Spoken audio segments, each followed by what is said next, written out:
In the yesteryears of centuries ago, in a small portion of this vast world of ours, there lived a people called the children of Israel.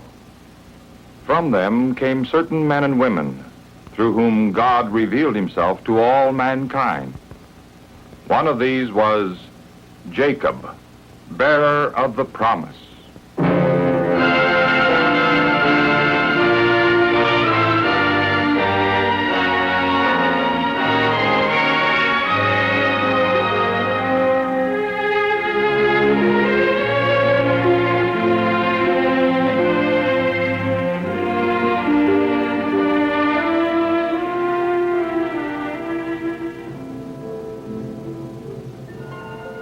Almost 4,000 years ago, a man named Abraham heard the call of God and left his home in Haran to come to the land of Canaan.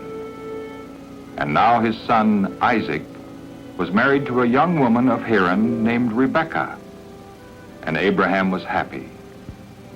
For Rebekah was the granddaughter of Nahor, Abraham's brother, and a worshiper of the one true God.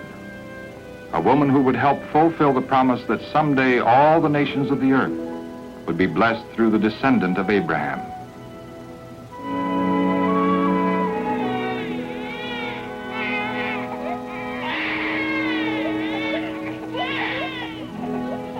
The years passed, and God blessed Isaac and Rebekah with twin boys.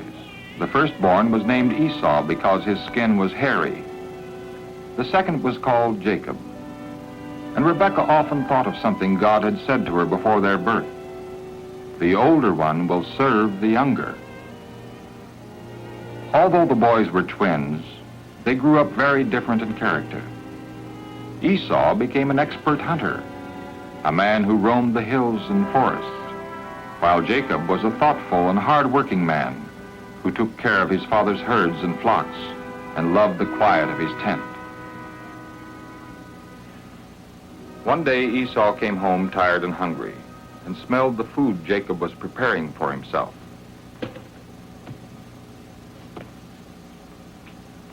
Let me have some of that right away, Jacob. I'm about to die of hunger. I will, if you will sell me your rights as the oldest son. As the firstborn son, Esau was to become the head of the family after Isaac's death, and also the ancestor of the Messiah. But he answered thoughtlessly, What good is my birthright to me? Wait. First, you must swear to me that you'll do it. Swear. As the Lord lives, I swear it. You shall have all my rights as firstborn. In this way, Jacob gained the rights of his older brother, and he was glad, because he saw that all the promises which God had made to Abraham would now belong to him and to his own family. As Isaac grew older, his eyesight became so poor that he could not see. Fearing that he might not live much longer, he decided the time had come to give his firstborn son the blessing which would place Esau at the head of the family. Esau, my son, Yes, Father. I am old. I do not know when I'm going to die. Now then, my son, go take your quiver and your bow and hunt some game for me. Then prepare a delicious meal just as I like it. Then bring it to me to eat, and then I will bless you. Yes, Father. When Rebekah heard this, her heart rebelled at the thought of the blessing going to Esau. Had not God said, the older one shall serve the younger? Prompted by her love for Jacob, Rebekah decided to act quickly to make sure that the blessing of the firstborn would not go to Esau, but to Jacob. I just heard your father tell your brother Esau, get me game and prepare me some food. Then I will bless you. Now, Jacob, do what I tell you. Go quickly to the flock and bring me 2 young goats, and I will prepare the food for your father just as he likes it. And you must bring it to your father to eat and have him bless you before he dies. Jacob had openly obtained the rights of the firstborn from Esau.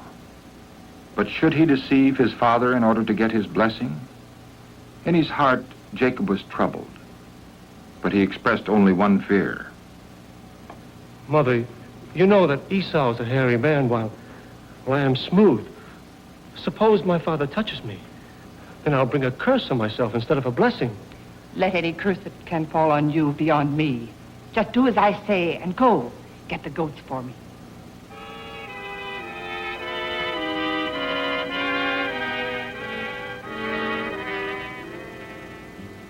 Rebekah had planned well. She put Esau's best clothes on Jacob and fastened pieces of goatskin on his hands and neck so that they were no longer smooth. And Rebekah gave him the food which she herself had prepared.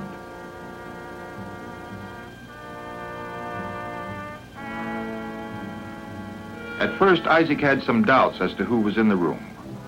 The voice was like Jacob's, but when Isaac felt the hairy hands and noticed the smell of the fields on his garments, then he believed that this was really Esau, his oldest son, and he gave Jacob his blessing. May God give you the dew of heaven and the fertile places of the earth, with plenty of grain and wine. Let people serve you, and nations bow down before you. Be the rule over your brothers, and may your mother's sons bow down before you. Cursed be those who curse you, and blessed be everyone who blesses you. Jacob now had the blessing of his father, and worried over what he had done, he hurried away. And not a moment too soon, for he scarcely had disappeared when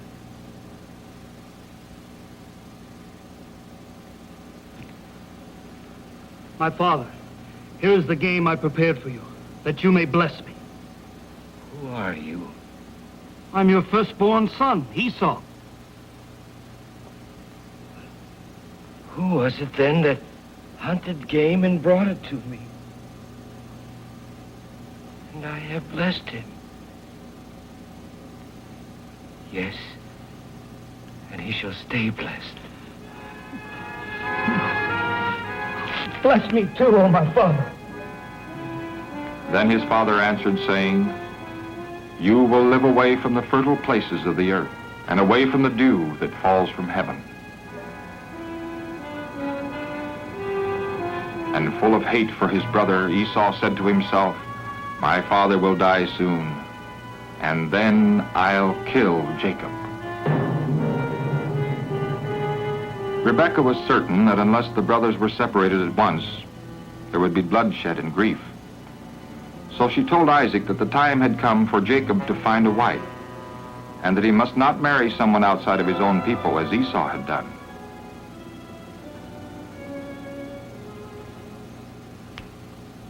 Do not marry any of the women of Canaan, but go to the plain of Syria and marry a daughter of Laban, your mother's brother. Yes, Father. Then Isaac blessed Jacob and sent him on his journey. Now Jacob would be safe from Esau's anger, but his leaving meant that Rebekah might never see her beloved son again.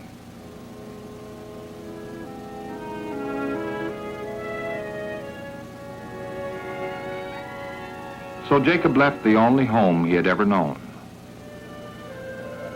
That night as he slept, Jacob had a strange and wonderful dream. He saw a ladder standing on the earth, and the top of it reaching up to heaven. And the angels of God were going up and down on it. And the Lord spoke to Jacob in his dream, saying, I am the Lord, the God of your grandfather Abraham. The land on which you are lying I will give to you and to your descendants. And by your descendant, all the people in the world will be blessed. And now I shall be with you and will protect you wherever you go. And I will bring you back to this land.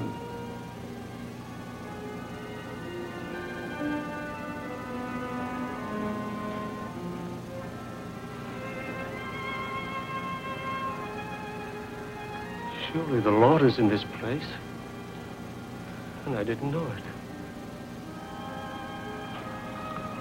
How wonderful.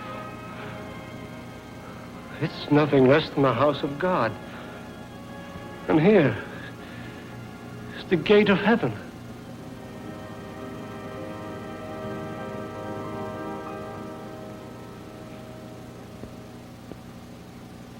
In the morning, Jacob rose early and took the stone on which he had rested his head and set it up as a pillar and poured oil on it. And Jacob made a solemn vow to the Lord. If you will be with me and will give me food to eat and clothing to wear, so that I come back safely to my father's house, then you will be my God, and I will give you 1/10 of everything you give me.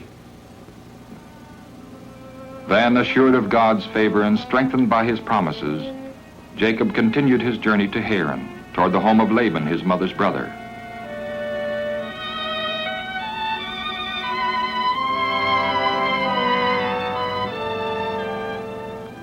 And when Jacob at last arrived in Haran, he saw some shepherds resting by a well, and he asked them about his uncle.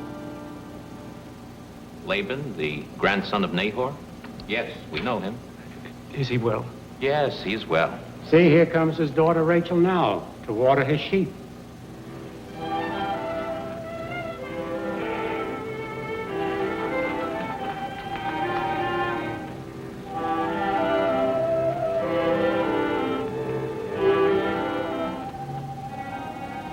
Rachel, the younger daughter of Laban, was beautiful, and when Jacob saw her, he rolled the stone from the opening of the well and helped water the flock.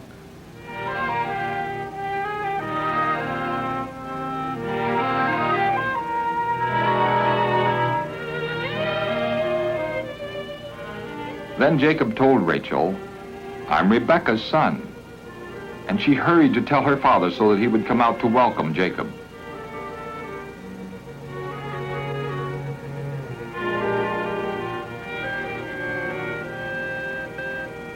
Jacob stayed at his uncle's place, and although Laban had an older daughter, Leah, Jacob fell in love with Rachel, and he agreed to serve his uncle 7 years if he could marry Rachel.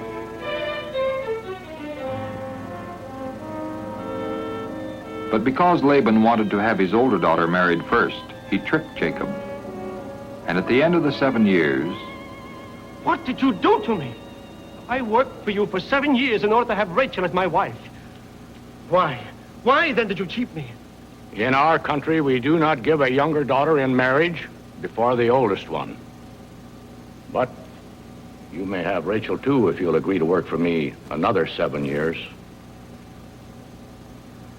so Jacob, who had deceived his father, was now learning how painful it is to be deceived. But because of his deep love for Rachel, he agreed to his uncle's terms.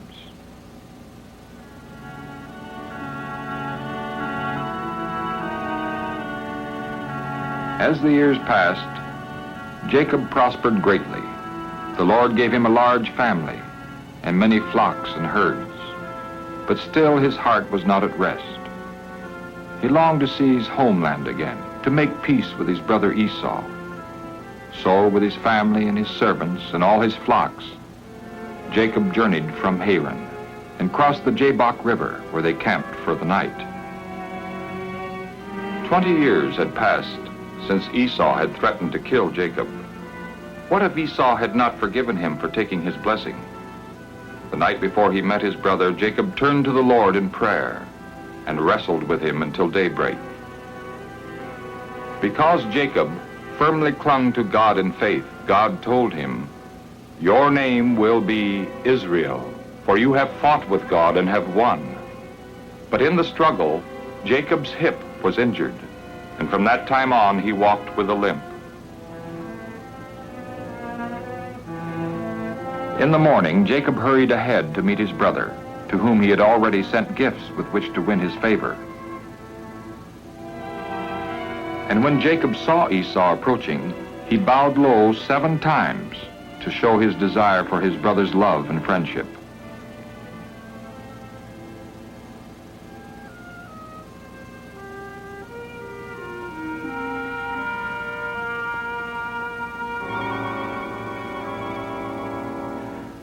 So the years of bitterness were over, and the 2 brothers were again at peace. But one more reunion awaited Jacob. the reunion with his father Isaac, who was still living. Many long years had passed since that day when Isaac, believing that he was about to die, had given his blessing to Jacob. But now, with Jacob before him, safe at home again, with a family and great possessions, Isaac felt certain that God's will had been done, and that his son Jacob was indeed the rightful bearer of God's promise.